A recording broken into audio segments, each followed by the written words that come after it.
नमस्कार जोहार ही चलते हैं झारखंड की ताजा खबरों को। लेकिन उससे पहले अगर आपने अभी तक इस चैनल को सब्सक्राइब नहीं किया तो सब्सक्राइब कर लें, जिससे कि आपको झारखंड की ताजा खबर रोजाना मिलती रहे।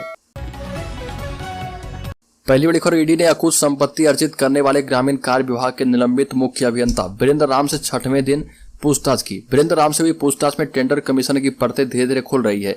उनके घर से जब्त डिजिटल डिवाइस की जांच से पता चला है कि 17 से अधिक नेता और विधायक कमीशन नेक्सस में शामिल हैं और इनमें 2 महिलाएं भी शामिल है। अब ईडी इन सभी से पूछताछ की तैयारी में है। वीरेंद्र राम की मोबाइल जांच में पता चला है कि उनकी एक ब्यूरोक्रेट से बात हुई है। ब्यूरोक्रेट ग्रामीण कार्य विभाग के एक टेंडर में निर्देश दे रहा था कि जो 5% का कमीशन नहीं देगा उसे नहीं मिलेगा। वीरेंद्र राम अपने पसंद के ठेकेदारों के पक्ष में टेंडर देने और अन्य को अयोग्य करने की बातें फोन पर करते थे। रांची में धालभूमगढ़ में अब हाथियों की आवाजाही की वजह से नहीं बनेगा एयरपोर्ट। धालभूमगढ़ में प्रस्तावित एयरपोर्ट अब नहीं बनेगा। पर्यावरण को नुकसान और एलिफेंट कॉरिडोर का हवाला देते हुए केंद्रीय नागर विमानन ने धालभूमगढ़ में प्रस्तावित एयरपोर्ट निर्माण को खारिज कर दिया। मालूम हो कि इसके निर्माण के लिए 450 करोड़ रुपए खर्च किए जाने थे और इसके लिए तत्काल 100 करोड़ रुपए फंड भी आवंटित किए गए थे। भारत सरकार के नागर विमानन एवं इस्पात मंत्री ज्योतिरादित्य सिंधिया ने अपने पत्र के माध्यम से उपसभापति हरिवंश को जानकारी देते हुए बताया कि भारतीय विमानपत्तन प्राधिकरण ने धालभूमगढ़ एयरपोर्ट लिमिटेड को बंद करने का निर्णय किया है। इसके लिए प्रक्रिया के अनुसार सहमति के लिए राज्य सरकार को 23 दिसंबर को पत्र भेजा गया है। राज्य में साल 2016 के बाद यानी 7 साल के बाद पहली बार ऐसा हुआ है कि झारखंड में 63 दिन से एक बूंद बारिश नहीं हुई। इससे पहले 2016 में 62 दिनों तक बारिश नहीं हुई थी। एंटी साइक्लोनिक सर्कुलेशन के कारण बारिश नहीं होने और उत्तर भारत में कम बर्फबारी के कारण फरवरी शुरू होते ही ठंड का असर कम हो गया है और धीरे धीरे गर्मी का असर दिखने लगा। फरवरी का अधिकतम तापमान 33 डिग्री रहा था। मौसम विभाग ने कहा कि मौसम का जो रुख दिख रहा उसके मुताबिक पूरा मार्च गर्म रहेगा। तापमान बढ़ेगा। मार्च महीने में राज्य में 5 प्रमंडल में से 3 पलामू, कोल्हान एवं संथाल परगना प्रमंडल में अधिकतम तापमान 40 डिग्री से पार होने की संभावना है। वहीं रांची का अधिकतम तापमान 35 से 37 डिग्री के बीच रहने की संभावना है। मार्च के तीसरे सप्ताह में हीटवेव यानी लू चलने की आशंका है। देवघर और मधुपुर में 3 सीएनजी स्टेशन बनकर हुआ तैयार। आपको बता दें कि देवघर और मधुपुर में 3 सीएनजी स्टेशन तैयार हो चुका है। इस सीएनजी स्टेशन से गाड़ियों में सस्ती दरों पर गैस मिलेगी। देवघर में भी गाड़ियां गैस से चलेगी। देवघर में सीएनजी का 2 रिटेल आउटलेट बनाए गए हैं, जिनमें कुंडा स्थित भारद्वाज पेट्रोल पंप एवं जसीडी मानिकपुर स्थित जुबली पेट्रोल पंप शामिल है। वहीं मधुपुर में लौ अपोलो रोड स्थित सीएनजी स्टेशन बना है। तीनों सीएनजी स्टेशन में गैस सिलेंडर, नोजल पाइप एवं मशीनों को इंस्टॉल कर दिया गया है। अप्रैल तक तीनों सीएनजी स्टेशनों से ग्राहकों को गैस वितरण शुरू करने का लक्ष्य निर्धारित किया गया है। सीएनजी से गाड़ियां चलाने के लिए सीएनजी किट लगाने पड़ते हैं और इसे सस्ती दरों पर सीएनजी से लंबी दूरी का सफर किया जा सकता है। रामगढ़ उपचुनाव में मिली हार पर हेमंत सोरेन ने दिया बड़ा बयान। हेमंत सोरेन ने कहा कि रामगढ़ उपचुनाव में धनबल का खेल हुआ है, अभी मेन मैच बाकी है।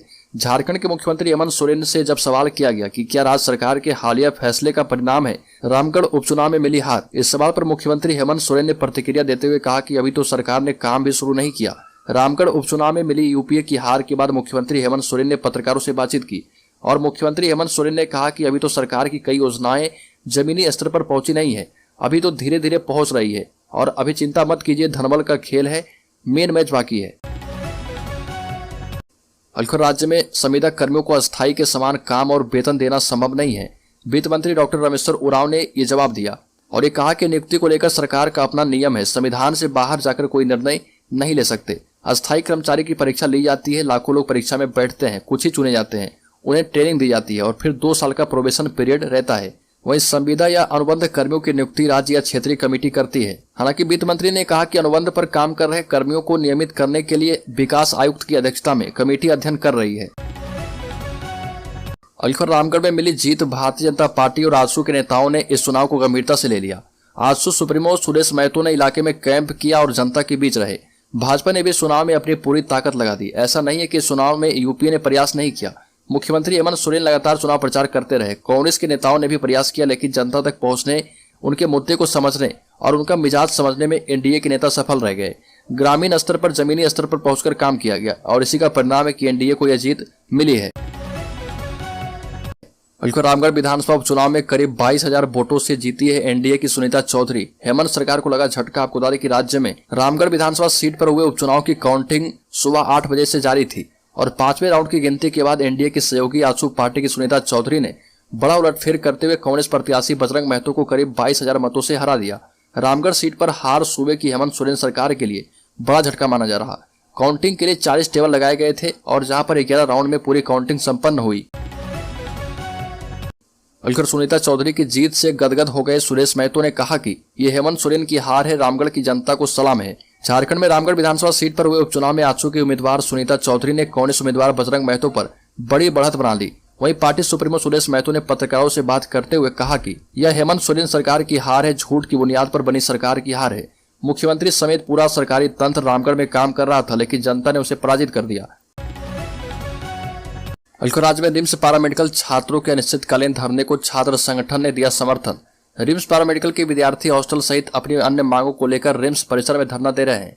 छात्रों की मांगों को छात्र संगठन AIDSO All India Democratic Students Organisation ने समर्थन दिया है और संगठन की श्यामली माझी ने बताया कि जो विद्यार्थी मेडिकल की पढ़ाई के लिए झारखंड के दूर दराज क्षेत्र से रांची आए हैं, रिम्स परिसर में हॉस्टल की व्यवस्था नहीं रहने से बाहर रूम लेकर रहने को विवश है। पढ़ाई के अलावा छात्राओं की रात के समय भी ड्यूटी लगाई जाती है, ऐसे में उनकी सुरक्षा पर सवाल उठता है।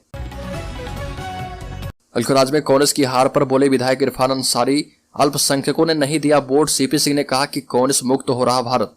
रामगढ़ उपचुनाव में एनडीए प्रत्याशी की जीत हो गई है। इस पर प्रतिक्रिया देते हुए विधायक इरफान अंसारी ने कहा कि अल्पसंख्यकों ने कांग्रेस प्रत्याशी को वोट नहीं दिया है। वहीं बीजेपी विधायक ने कहा कि कांग्रेस मुक्त भारत बन रहा। कांग्रेस के सीट गंवाने पर चिंता व्यक्त करते हुए डॉक्टर इरफान अंसारी ने कहा कि यह चिंतन करने का वक्त है। वहीं बीजेपी विधायक सीपी सिंह ने जमकर हमला बोला। इरफान अंसारी ने कहा कि एक और हमारे नेता भारत जोड़ो यात्रा कर देश को जोड़ने में लगे हैं, वहीं झारखंड कांग्रेस में बिखराव हो रहा।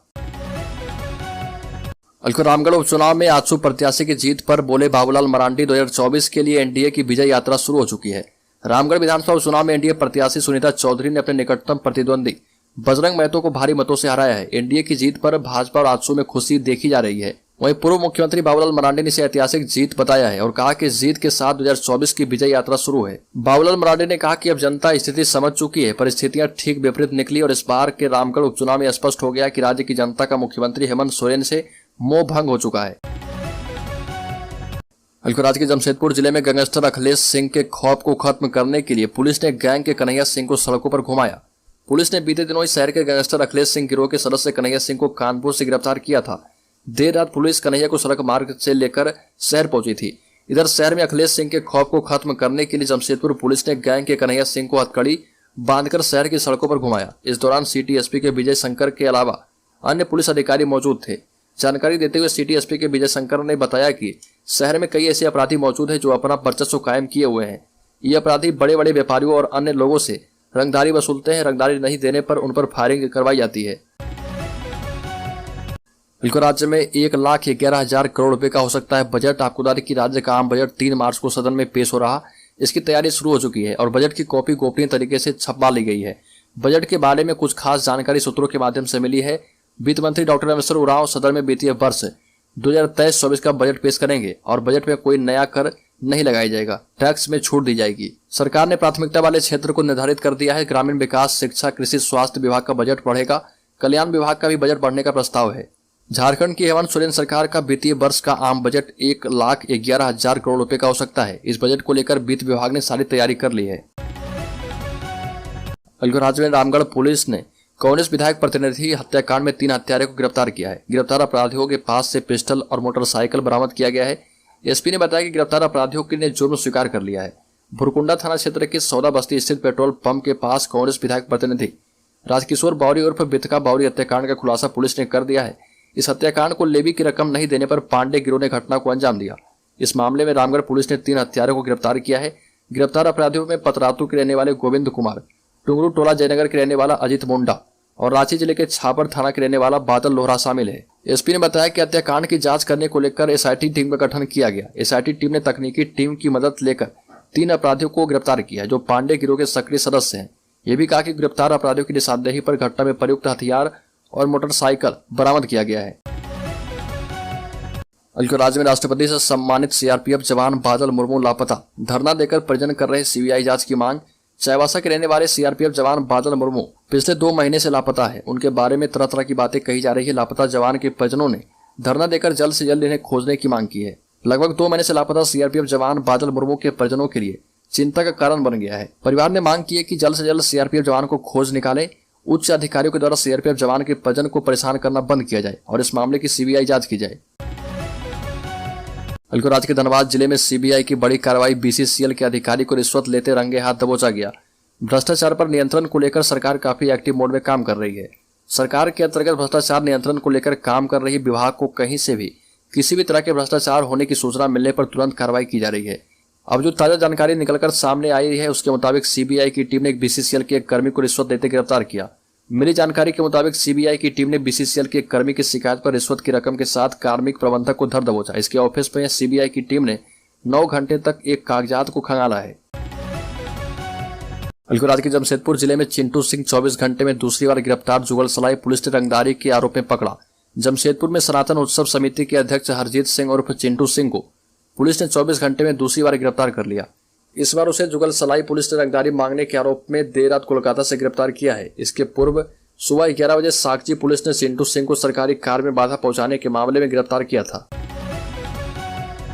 अलखुर विधानसभा में मंत्री मिथिलेश ठाकुर ने खो दिया आपा। चंद्रवंशी को दे दी चुनौती, कहा कि इस्तीफा दे दूंगा। झारखंड विधानसभा में बजट सत्र के दौरान मंत्री मिथिलेश कुमार ठाकुर अपना आपा खो बैठे और भारतीय जनता पार्टी के वरिष्ठ नेता और प्रदेश के पूर्व मंत्री रामचंद्र चंद्रवंशी को चुनौती तक दे डाली। मिथिलेश ठाकुर ने कहा कि अगर चंद्रवंशी अपने आरोपों को साबित कर देंगे तो मैं मिथिलेश ठाकुर इस्तीफा दे दूंगा।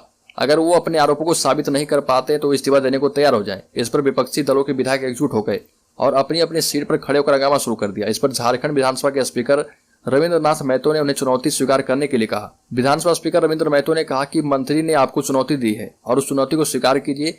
मैंने सदस्य को अपनी बात रखने का मौका दिया। स्पीकर ने कहा कि आप उस चुनौती को स्वीकार कीजिए जो मंत्री जी दे रहे।